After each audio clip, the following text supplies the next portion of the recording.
Olá, você está na APS TV, o canal de comunicação da APS-JF no YouTube. A APS-JF é o sindicato que congrega professores do IF-Sudeste MG e da UF-JF.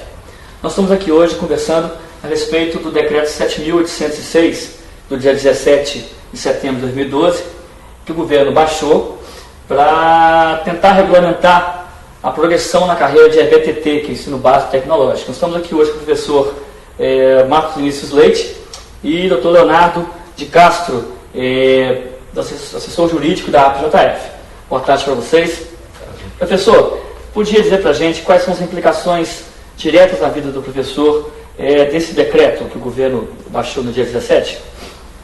Bom, o primeiro ponto que eu acho fundamental abordar é que o dia 17 é um dia posterior ao encerramento das atividades do CNG, né, que era a ação em âmbito nacional que desenvolvia aí as implicações, as tarefas e as avaliações do rumo da nossa greve.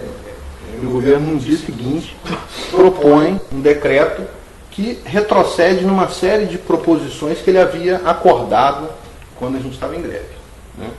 E o que o decreto traz? Primeiro ponto, ele garante a progressão por titulação de todos aqueles professores que se titularam até o dia 17.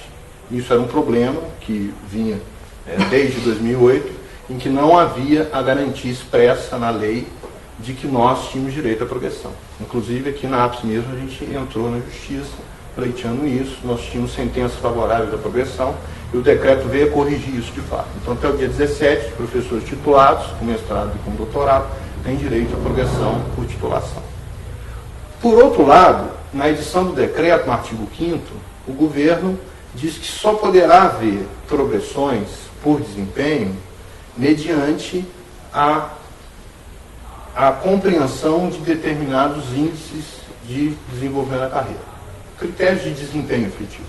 E no artigo 5º do decreto, o governo diz que, num ato posterior do ministro, vai determinar quais serão os critérios efetivos para serem aplicados pelas progressões. Ele congelou as progressões enquanto não houver esse ato do ministro.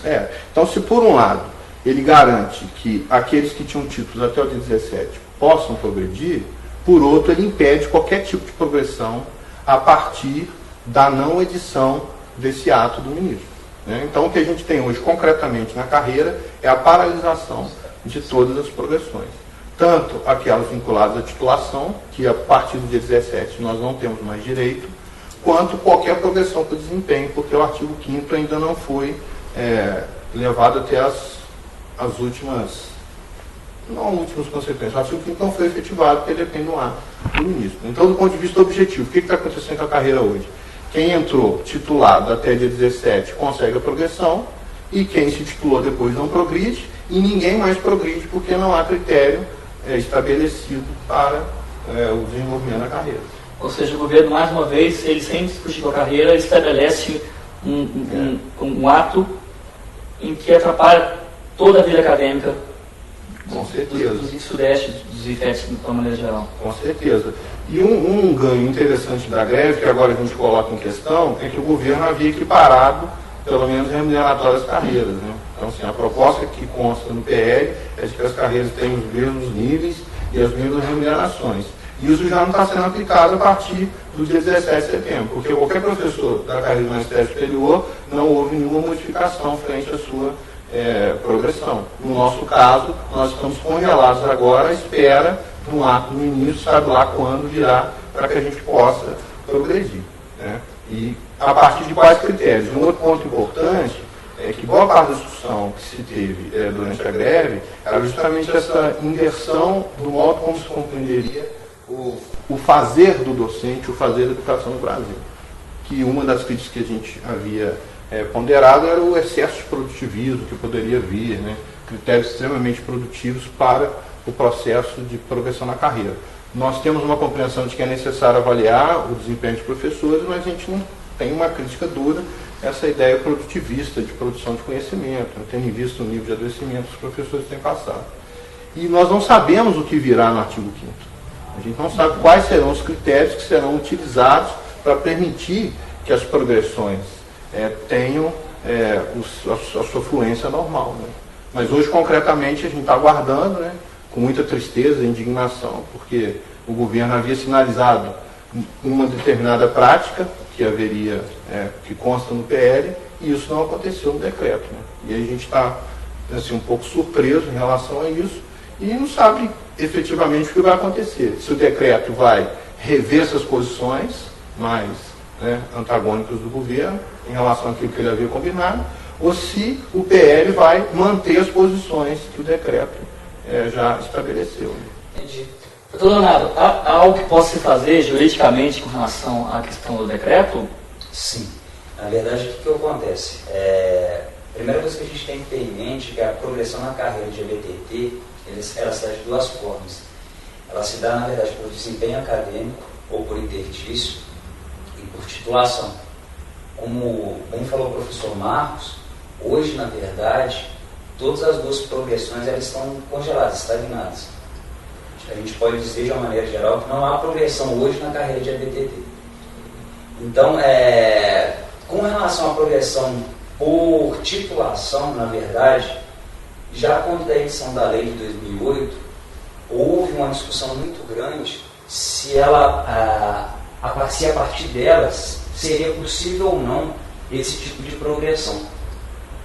Por conta da redação que foi dada ao artigo 120 da lei, discutiu-se bastante se, a partir daquele momento, ou melhor, a partir da regulamentação da lei, a progressão se daria, como vinha até então, por desempenho ou titulação, ou seria necessário reunir esses dois requisitos.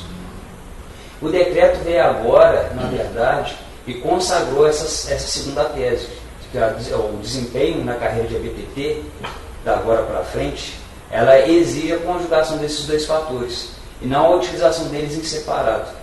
Então, essa prática é questionável, na verdade. É questionado frente à legislação de 2008, porque isso, na verdade, não está claro no texto da lei. Na verdade, esse texto é passível de uma interpretação que nos conduza à ideia de que seria possível a progressão de forma distinta, tanto num sentido como no outro. E se o decreto, nesse ponto, ele se distancia da lei, ele passa a ser ilegal e torna-se inaplicável. Então, com relação à restrição da progressão por titulação da agora para frente, na verdade é possível que a gente discuta a aplicabilidade desse dispositivo. O reconhecimento da progressão por titulação durante o intervalo que se deu de 2008 a 2012, isso está posto no decreto. Isso já estava posto, na verdade, na lei. O Ministério do Planejamento, através de atos normativos internos, ele criou um entendimento diverso, tanto que vários professores não tiveram a progressão por titulação durante esse período. E o decreto agora vem por fim nisso. Na verdade, ele reconhece o direito à progressão dentro desse intervalo, inclusive com efeitos retroativos. Então, todo mundo que teve o título e que teve negado ou ainda não postulou a progressão por desempenho, né, dentro desse período, ele pode fazer isso agora, que vai ter o direito reconhecido, inclusive de forma retroativa, e vai receber, na verdade, as diferenças remuneratórias decorrentes disso. Do decreto para frente, há a proibição, no próprio texto do decreto, da progressão. Mas a gente tem como, na verdade, judicialmente, tentar contornar essa barreira que foi criada pelo Poder Executivo. E aí pode ser uma retroação novamente, retroagir a partir do dia do decreto, e digamos que alguém tenha algum direito à progressão. Isso. Não progrediu porque o decreto impediu, é possível a justiça o que é aconselhável fazer, na verdade, é que cada professor que adquira o título da agora para frente, ela apresente o título à administração, peça a progressão e tenha essa progressão negada, porque a data do requerimento, na verdade, vai ser fixada como marco inicial desse prazo. A partir do momento que a administração tomou conhecimento do seu título, né, ela se torna obrigada a progredir, caso a gente consiga, na verdade, um apoio judicial dessa tese, entendeu? Entendi. Com relação à progressão por interstício, o que ocorre? O decreto, na verdade, ele reconheceu essa progressão, mas condicionou o exercício dela à expedição de um ato pelo ministro da Educação que viesse a regulamentar o procedimento e o critério da avaliação de desempenho que está intrinsecamente ligado a esse tipo de ascensão funcional. Na verdade, a gente não sabe quando esse ato vai ser publicado. Muito tem se dito a esse respeito, até que já há algo pronto e só aguardando a assinatura do ministro, mas a gente não tem como confirmar esse dado. Mas de qualquer forma, o que ocorre? Havendo, na verdade, um atraso, uma demora na expedição desse ato, é possível sim que a gente entre na justiça para que essas progressões sejam concedidas de imediato. E eu digo isso porque a legislação de 2008, prevendo já uma demora na expedição desse decreto, que demorou 4 anos para vir, ela criou uma cláusula de salvaguarda para o professor. Qual foi essa cláusula? A aplicação da legislação de 2006, enquanto não sobrevier o regulamento. O regulamento veio, mas ele veio capenga.